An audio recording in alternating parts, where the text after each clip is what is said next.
Hey, Earl. What's the best way to clean your Airbnb after a pet stay so it feels like no animal was ever there? Great question. And if you're running pet-friendly properties like I do, this is something you must systematize. Here's the play.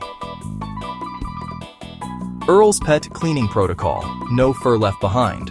Start with the nose test. If you can smell it, guests definitely will.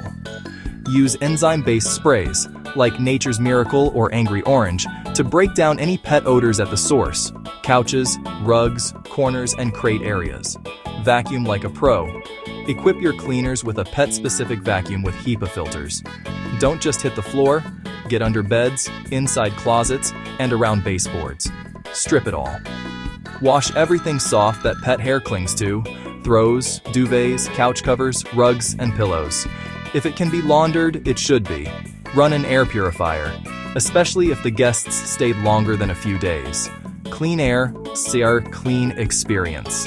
Final walkthrough with lint rollers for those sneaky leftover hairs on headboards, windowsills, or curtains. Final word from Earl.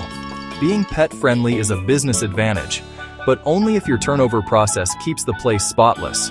The goal is simple: a fur-free, odor-free, 5-star stay that makes even non-pet guests feel at home. Hospitality lives in the details, and when guests walk in and can't tell a pet's ever been there, that's next-level hosting. Your turn. Drop a paw in the comments if you'd like my pet-friendly turnover checklist or want help training your cleaning team to keep things fresh, fast, and 5-star ready. Let's raise the standard, not just the rates.